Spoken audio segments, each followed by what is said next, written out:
Segunda série, prosseguindo com Present Perfect Continuous. Tempo verbal que é como se fosse uma correção do Present Perfect, que aproveita o verbo auxiliar, advérbio, algumas coisas do presente perfeito. E também existe uma similaridade entre os dois, é a forma de tradução, né? Na literalidade, as traduções, nem no presente perfeito, nem no presente perfeito contínuo funciona. Então é bom observarmos sempre essa variação de tradução que essa modalidade de tempo verbal apresenta, não é isso? Então, quando você trata do presente perfeito, o nome é perfeito, mas pode acontecer uma falha, uma pequena falha. Não é que ele seja falha, é que ele pode apresentar. Mas quando você trabalha o presente perfeito contínuo, por exemplo, uma frase aqui, his, que é a abreviação de he has been waiting for you for 60 years, está dizendo, eu esperei por você 60 anos. Então, é como se a pessoa marcasse a data agora e contasse os 60 anos mesmo, sem interrupção, tá? A continuidade dessa ideia que não seja interrompido. Aquela ação durou, na verdade, 60 anos. Nós já estudamos a primeira parte. Essa aqui é a segunda parte, que fala das ações que vem acontecendo recentemente. Então, o uso do presente perfeito contínuo para falar de algo que vem ocorrendo com frequência. As datas não são importantes, igual no presente perfeito. Não importa o tempo da ação, o que importa é a ação em si, tá? Então, é comum usar as palavras, isso aqui são advérbios, recently quer dizer recentemente, e lately quer dizer ultimamente. Aí, veja como é que essas frases podem ser traduzidas. Uma observação aqui que você observa que, em português, andar, o verbo andar, não é classificado como verbo de ligação, né? O verbo de ligação é ser, estar, permanecer, ficar, tornar-se. Mas esse andar aqui é uma acomodação exatamente para esse tipo de tradução. Então você vê aqui, ó. Recently, I have been feeling very tired. Então, recentemente, eu ando me sentindo muito cansado. Não é a expressão do verbo andar, entendeu? Não é andar, é a maneira, a condição de estado que a pessoa se encontra. É diferente do que dizer, eu estou andando, que seria um verbo de ação e movimento. Então, nesse caso aí, seria uma condição de estado que a pessoa, que o sujeito se encontra. Olha a outra. She has been watching too much television lately. Ele anda assistindo muita televisão ultimamente. Então, não é que ele está assistindo televisão e caminhando, tá? É o estado que ele está, né? Veja que é diferente. Esse andar aí vai ser classificado como verbo de ligação, o processo de mudança que ele sofreu. E aqui também tem pergunta. Have you been exercising lately? Você anda se exercitando ultimamente? A próxima. Mary has been feeling a little depressed. A Mary anda se sentindo um pouco deprimida. Tá vendo? Toda essa acomodação desse andar é na condição de estado. It's been raining a lot lately. Anda chovendo muito recentemente. What have you been doing? O que você anda fazendo? Se eu fosse traduzir isso aqui ao pé da letra, seria assim: o que você tem estado fazendo?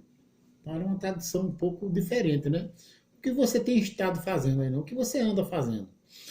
Note, no exemplo abaixo, a diferença de significado que a mesma frase pode ter quando se usa no presente ou no presente perfeito contínuo. Aqui.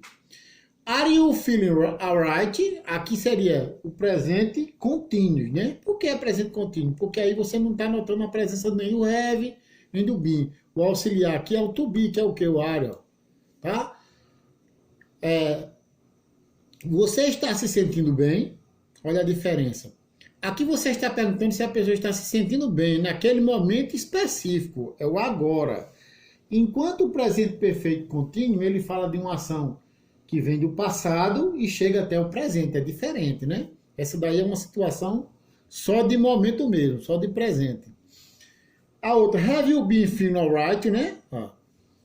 Aí aqui você observa que o auxiliar já mudou, ó. É o have. Lá você não tinha esse been que aqui tem, ó. Have you been feeling alright? Tem a tradução. Você anda se sentindo bem? Tá vendo? Como se acomoda? Só que nesse caso daqui, está perguntando quanto período que a pessoa está se sentindo bem. Está se sentindo bem desde umas 3 semanas, e aquele não, está se sentindo bem somente agora. Aqui você está querendo saber se a pessoa anda se sentindo bem nos últimos dias, semana, mês, né, ano. Talvez tenha notado que ela emagreceu, ou está sem energia, ou cabisbaixa e está preocupada com sua saúde, que é uma coisa mais duradoura aí. É muito importante também lembrar que existem alguns verbos em inglês que não costumam ser usados na forma contínua. Isso quer dizer, gente, que tem alguns verbos que você não pode aplicar aquelas regras do ing, tá?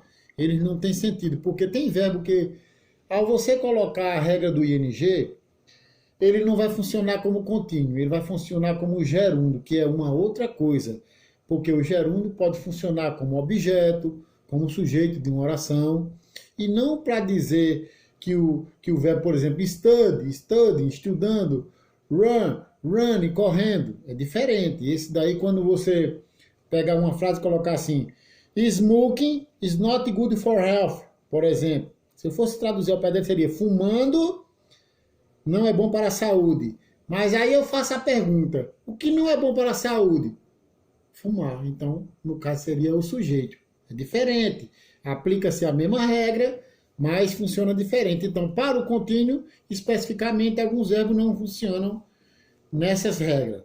Verbos abstratos, be, want, need, exist, care, cost e sim.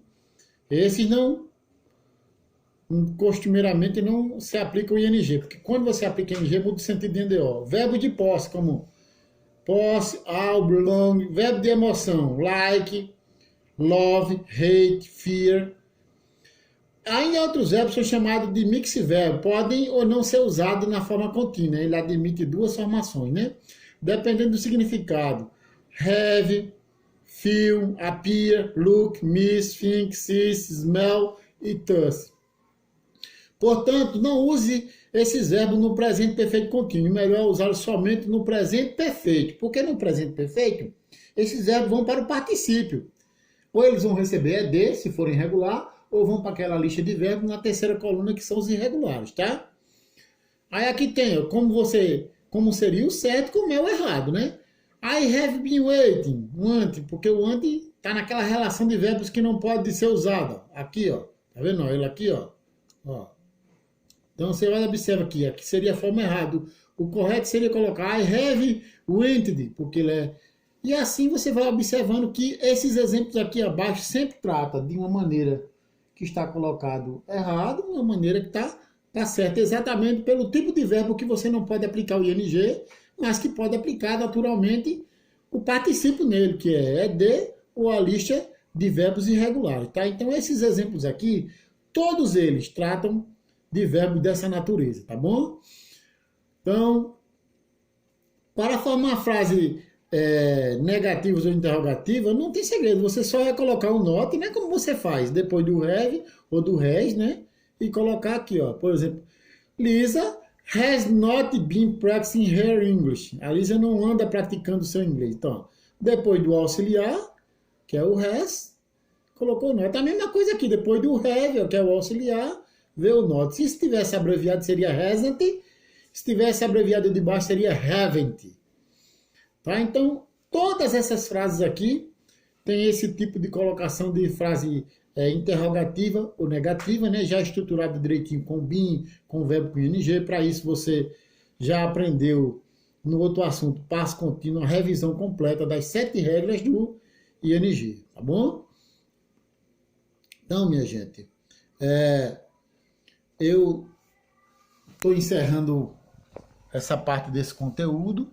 E quando for na próxima aula, eu já vou trazer para vocês exercício para que vocês já fiquem com esse assunto pronto, que a gente possa passar para um novo tópico gramatical, tá bom? Uma boa semana para vocês e até a próxima aula.